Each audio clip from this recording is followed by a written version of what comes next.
I don't know that my client would admit to doing that himself or that someone else did that on his behalf. However, like I stated, What? So this is part of the explanation? this is part of the explanation, Your Honor. Grab his leg and cut it off? Okay, Let's state your name for the record. Deazra Woods. thank you. Welcome. Your Honor, we would like to set this matter for preliminary examination, and we'd like to address bond, please. All discovery. To our knowledge, Judge. People have their witnesses available 17 or 7, excuse me. 2026, 9 a.m. before Judge Perry. Perry. Okay, thank you. Bond. As Oh, go ahead, Ms. Bond. as a bond, Your Honor, what's your bond? 500. So Your Honor, It's 10%. 10% of 5,000. okay. Your Honor, I believe her bond right now is currently 5,000, 10%. Unfortunately, Ms. Woods does not have the financial capability to post the $500 bond. She does have a case in circuit court with me right now. We're actually just about to get sentenced on that case. Yeah, Judge, we've worked out. Wednesday. Yep, we've worked out a resolution. She has been coming to all of her court dates. She has been very, very interactive, and she's been keeping in contact with our office. Your Honor, obviously this case is going for our case, but she has stable housing. She has children whom she's responsible for, and she has been a part of this community for quite some time. I'm sure the court is very familiar with Ms. Woods. I'm asking that the court consider releasing her on a personal recognizance bond. Any conditions that the court will place on her, she indicates that she will be more than happy to abide by all of them.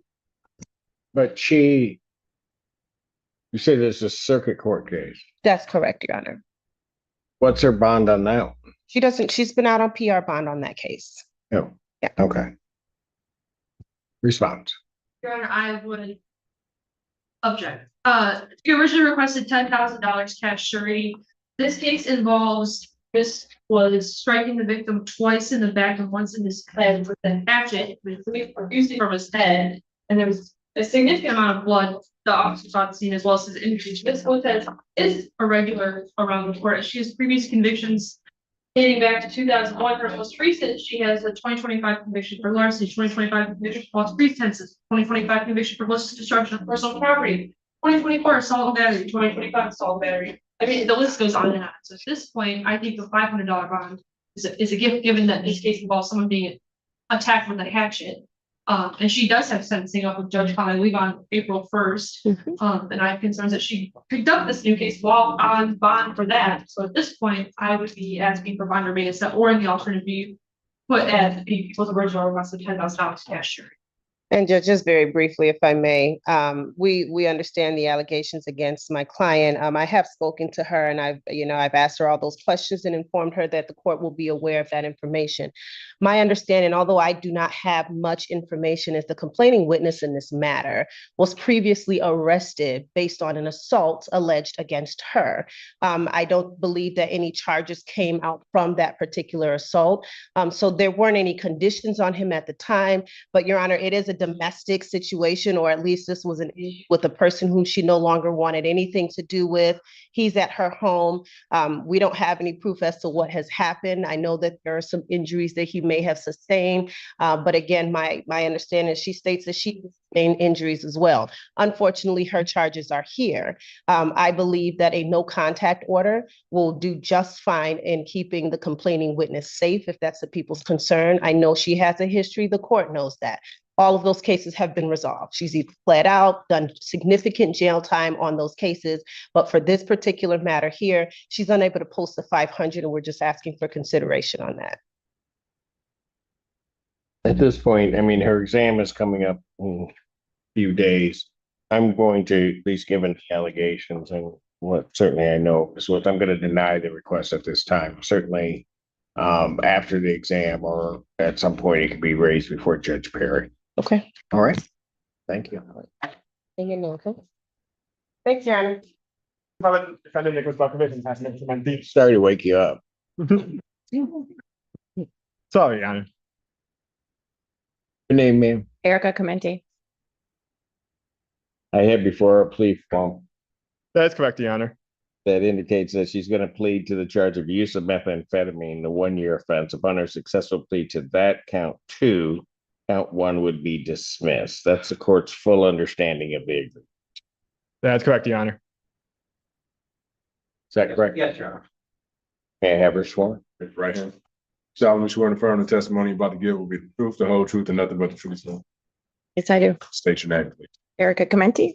All right, ma'am, it is this court's understanding that you're going to plead to the charge of use of methamphetamine, the misdemeanor punishable by up to 1 year incarceration and $1,000 fine plus court costs. You understand that? Yes, Your Honor. You understand also that while I'm taking your plea, I would not be your sentencing judge, and you would be sentenced before Judge Barr in the 14A2 District Court. You understand that? Yes, Your Honor.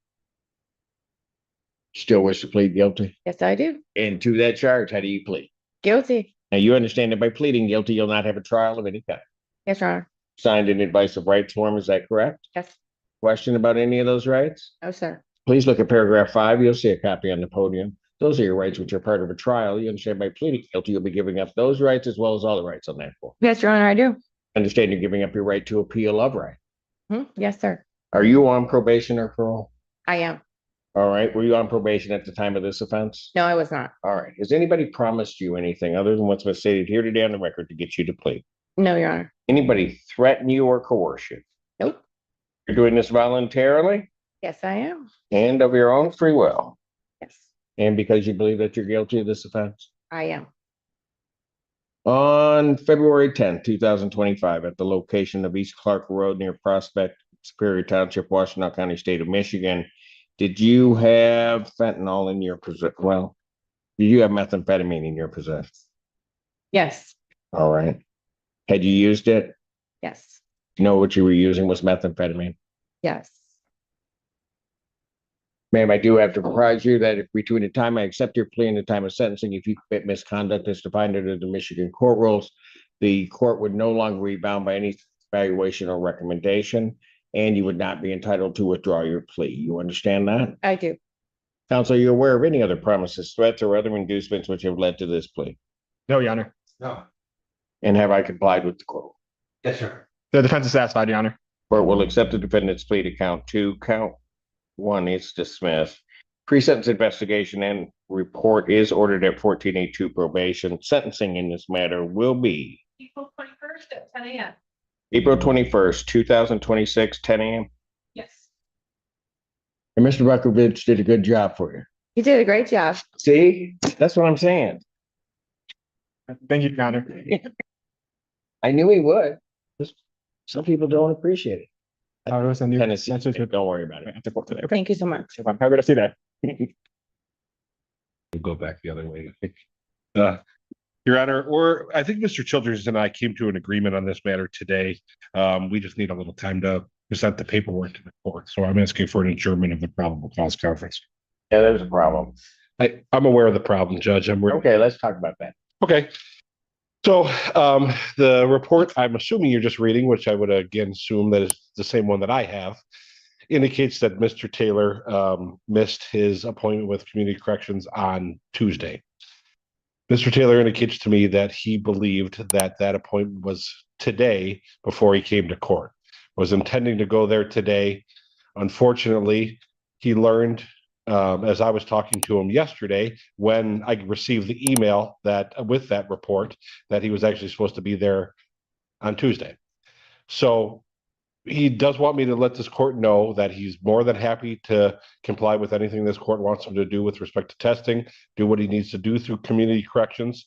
But he's also advised me that he is currently participating in and doing very well in a methadone program, which involves testing already.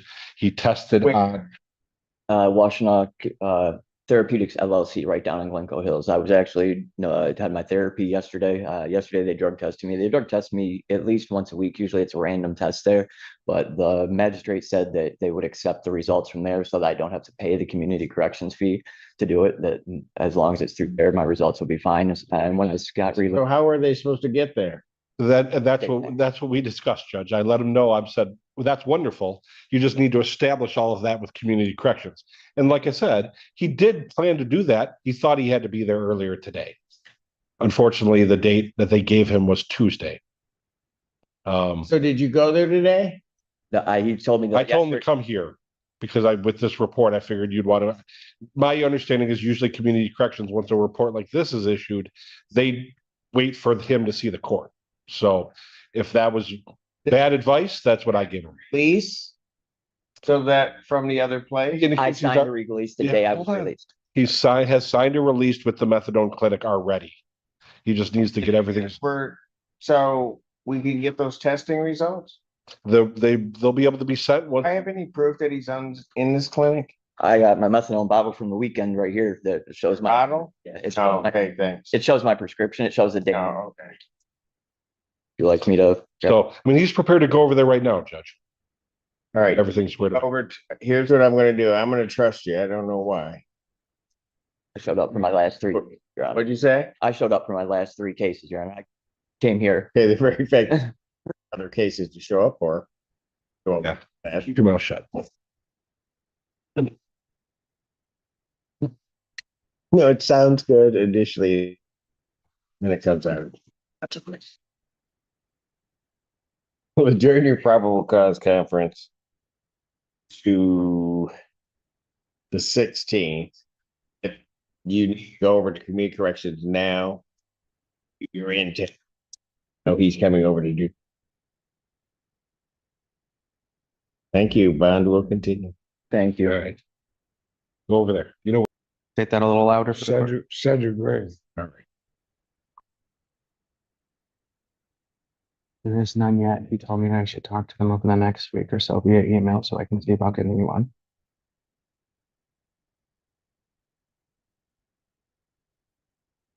Your Honor, with regard to these cases, we are going to be asking to set all three matters for preliminary exam at this time. In the interim, for my client's sake, and for the record, I will be working with Mr. Cook as well as Mr. Vangallo in the circuit court to attempt to get him some sort of offer going up.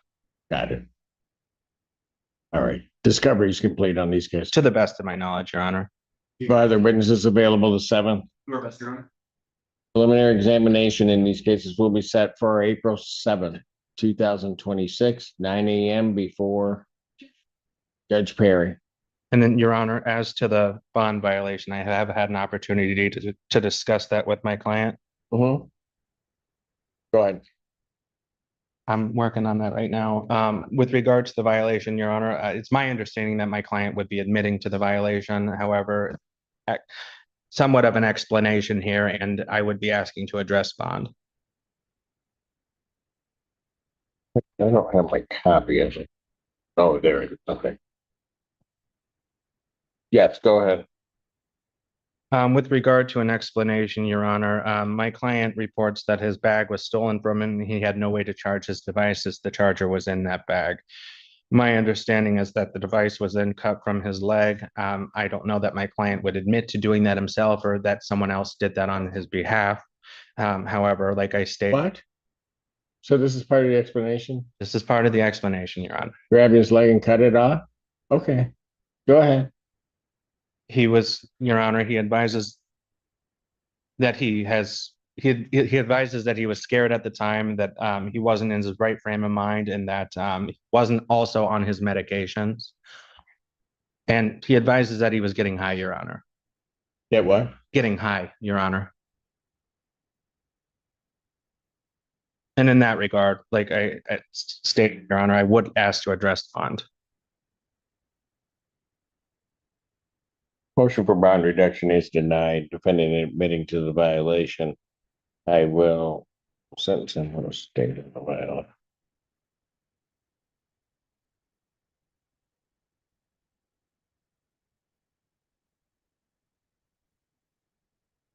On the violation, I'll sentence him to 7 days, credit 7 days, sir. And Your Honor, would the court be willing to consider a release to an inpatient treatment or Send the order. Oh, I don't think there'll be a problem, is there? Your Honor, for the record, the people would have an objection to that, given that he was cutting off his tether. I have concerns that released to treatment, even with the tether order, that would not be sufficient. But if he's treatment, he's probably not getting high, which is probably part of the reason that the ghost came up and cut his tether off. I'm not an expert on ghosts, so I can't say that, but. It was weird or something.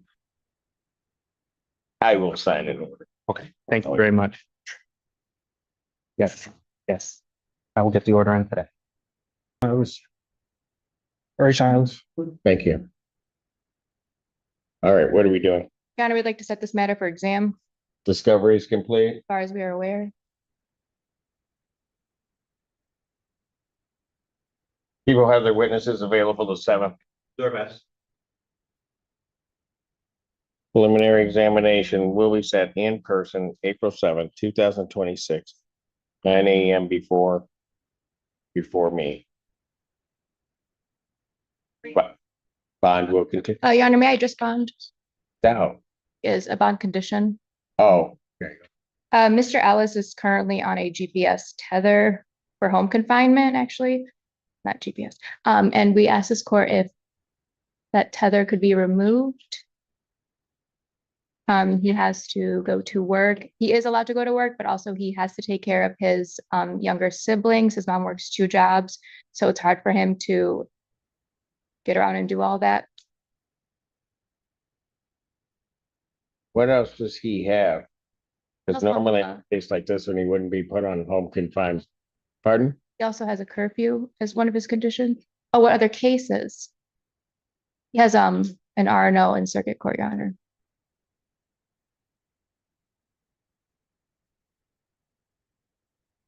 Your response from the people. Thank you, Your Honor.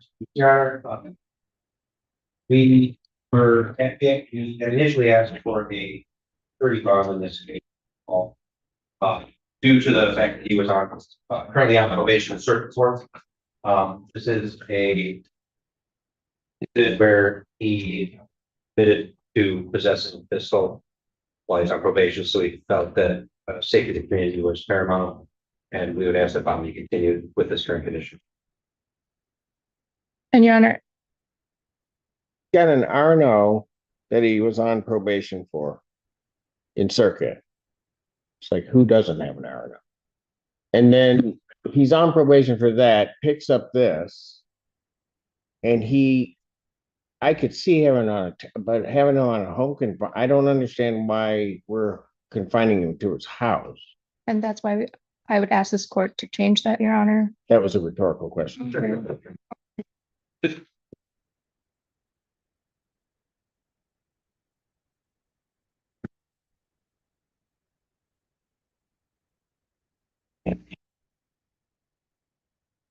Does he have a failure to appear at all? No, Your Honor, nothing.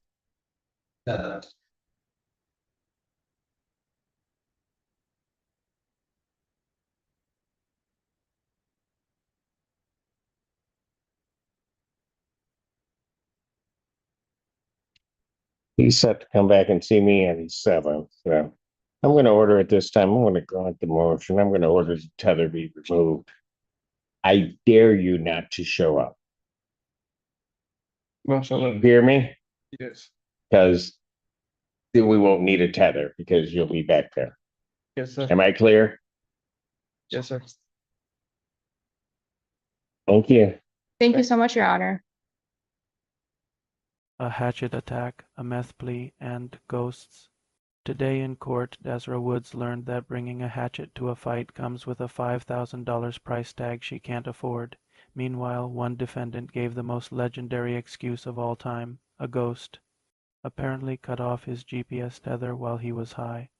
But the real shocker. The judge actually showed mercy to a probation violator, removing his home confinement tether with a chilling warning.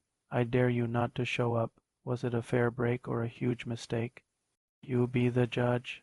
Drop a comment, hit like, and subscribe to Judge Jumble for more courtroom madness. See you in the next session.